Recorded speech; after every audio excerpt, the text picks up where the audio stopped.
कभी ऐसा हुआ है तुम और तुम्हारे पार्टनर एकदम मूड में हो and things starts heating up and suddenly तुम्हारा पार्टनर वो 4 मैजिकल वर्ड्स बोल दे, I am on my periods. ये सुनते ही आपका जूनियर वापस सो जाता है और दोनों पार्टनर्स का इंजन गर्म हो ही रहा होता है कि वो फिर से ठंडा पड़ जाता है। वेल, इसका एक सोल्यूशन है मेरे पास, हैव सेक्स एनीवे। मुझे पता है तुम लोग कहोगे कि कितना खराब होता है, कितना ग्रॉस होता है वगैरह वगैरह। चुप रहो, बिल्कुल चुप। It's a natural process and actually ऐसे टाइम पर सेक्स करना वुमेन के लिए बहुत बेनिफिशियल हो सकता है एंड फॉर मेन ये बिल्कुल ग्रॉस नहीं होता if you do the right preparation. सबसे पहले तो हमें समझना चाहिए स्पेशली पीरियड्स में ही तुम्हें क्यों सेक्स करना है and what are the benefits to your partner. Number 1, relief from cramps. Periods में क्या होता है, पीरियड्स में विमेन का यूट्रस कॉन्ट्रैक्ट होता है और ये इसलिए कॉन्ट्रैक्ट होता है ताकि यूट्रस की लाइनिंग को बॉडी से बाहर निकाला जा सके and that is in the form of blood जिसे हम क्रैम्प्स बोलते हैं। लेकिन ये सेक्स में कैसे हेल्प करता है, रुको जरा सब्र करो, समझाती हूँ। जब सेक्स के टाइम विमेन को ऑर्गेज्म होता है तब यूट्रस की मसल्स कॉन्ट्रैक्ट और रिलीज होती है और ये मैकेनिज्म हेल्प करता है पीरियड पेन को रिड्यूस करने में। Number 2, relief from depression. As we all know periods के टाइम हार्मोन्स हमारी बॉडी में दंगे करते हैं, कभी भी कहीं भी और कुछ भी हो सकता है, इसलिए मूड स्विंग्स और period depression is a thing. Sex can help with this.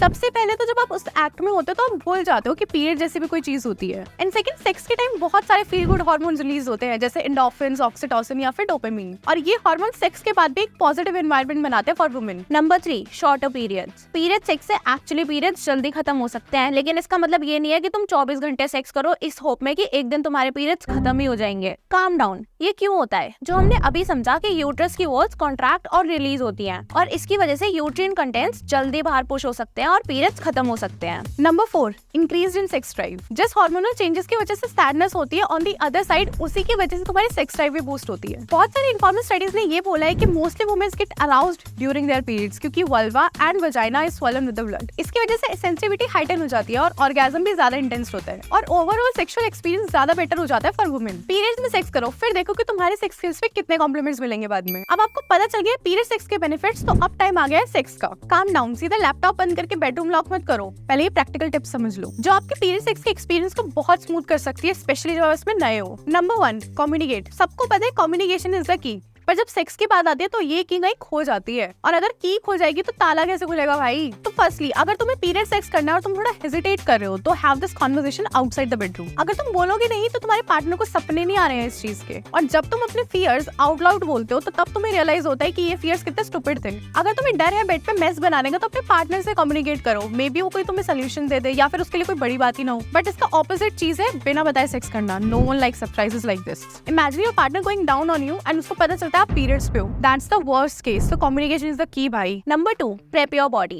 अगर तुम पीरियड्स में टैम्पॉन्स यूज करते हो तो उसे फटाफट बाहर निकाल लेना। I know ये काफी कॉमन चीज है लेकिन तुम बहुत बार इसे भूल भी जाते हो। अगर गलती से भी टैम्पॉन्स के साथ सेक्स कर लिया तो वो बहुत अनकंफर्टेबल और पेनफुल हो सकता है। इट्स एक्सट्रीमली हार्मफुल और कई वुमेन को तो हॉस्पिटल तक जाना पड़ता है इसे रिट्रीव करने के लिए। Number 3, protection. इतना बड़ा मिसकंसेप्शन है ना, my god, it makes my brain hurt. Almost हर लड़का और कुछ लड़कियां भी, उनको लगता है अगर वो पीरियड्स में सेक्स करे तो they don't require any condom और प्रोटेक्शन। कुछ लॉजिक है इस बात का, उल्टा पीरियड सेक्स के टाइम आपको और ज्यादा केयरफुल रहना चाहिए। फर्स्ट ऑफ ऑल, आप पीरियड्स में भी प्रेग्नेंट हो सकते हो। जस्ट बिकॉज आपके यूट्रिन कंटेंट्स बाहर निकल रहे हैं डजंट मीन आप प्रेगनेंसी से इम्यून हो। Sperm cells can stay up to 5 to 7 days in the body and ये टाइम पे देयर इज अ चांस कि आपका एग फॉर्मेशन शुरू हो गया हो। सो प्रेगनेंसी के काफी चांसेस हैं। So for God sake please use protection. और दूसरी चीज, पीरियड फ्लो एक नेचुरल लुब्रिकेशन हो सकता है पर यही लुब्रिकेशन बैक्टीरिया को इजिली बॉडी में एंटर करने के लिए हेल्प करता है, तो इससे एसटीआई के चांसेस भी बढ़ सकते हैं। तो ये व्हाट्सएप यूनिवर्सिटी वाले ज्ञान को अपने पास ही रखना। Number 4, choose the right position. Period sex के टाइम अनफॉर्चुनेटली तुम्हें पोजीशंस का ध्यान रखना पड़ेगा। अगर आप नॉर्मल पोजीशन जैसे एरोबिक्स या पिलाटेस करते हो तो इसे मत करना। क्यों?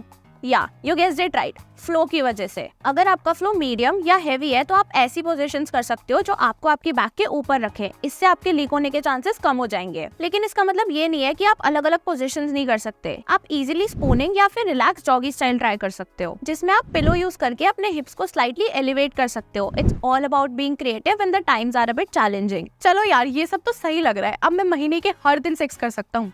रुको, इतने उतावले मत हो, थोड़े पॉसिबल डाउन साइड्स भी हैं, वो भी सुन लो, फिर आप एक इन्फॉर्म डिसीजन बनाना। फिर मत बोलना कि सेक्स सेक्शन ने पूरी इन्फॉर्मेशन नहीं दी। Number 1, mess. The biggest problem in period sex is कि जो मेस क्रिएट हो जाता है। Blood can get on you, your partner, your sheets और एनीवेयर एल्स। और ज्यादा प्रॉब्लम तो तब होती है जब तुम्हारा हेवी फ्लो होता है जिसकी वजह से आप एंग्शियस, सेल्फ कॉन्शियस या फिर स्ट्रेस फील करोगे और आपके सेशन का मजा भी नहीं ले पाओगे। तो फायदा क्या हुआ उस सेक्स का? तो अपने पार्टनर से कम्युनिकेट करो और उनसे पूछो कि उन्हें कैसा फील होगा इस वजह से, आपको कैसा फील होगा, और इफ यू बोथ अग्री तो ही कंटिन्यू करना। तो जो हमने पोजीशंस बताई वो तुम ट्राई कर सकते हो टू रिड्यूस द मेस, लेकिन थोड़ा बहुत तो तब भी होगा, तो मैनेज कर लेना। Number 2, STIs। दूसरी सबसे बड़ी प्रॉब्लम है सेक्सुअली ट्रांसमिटेड इन्फेक्शंस। ये समझो HIV और हेपेटाइटिस जैसे वायरस ब्लड में ही रहते हैं और वहीं थ्राइव करते हैं। अगर period blood is contracted with such infections तो चांसेस है कि मेल पार्टनर को भी ये डिजीज हो सकती है। एंड इफ मेल पार्टनर को है एंड प्रोटेक्शन यूज नहीं कर रहे हो तो एक ऐसा एनवायरनमेंट बन जाता है जहाँ पर ये इन्फेक्शन फैलने के चांसेस हो सकते हैं। Number 3, other infections.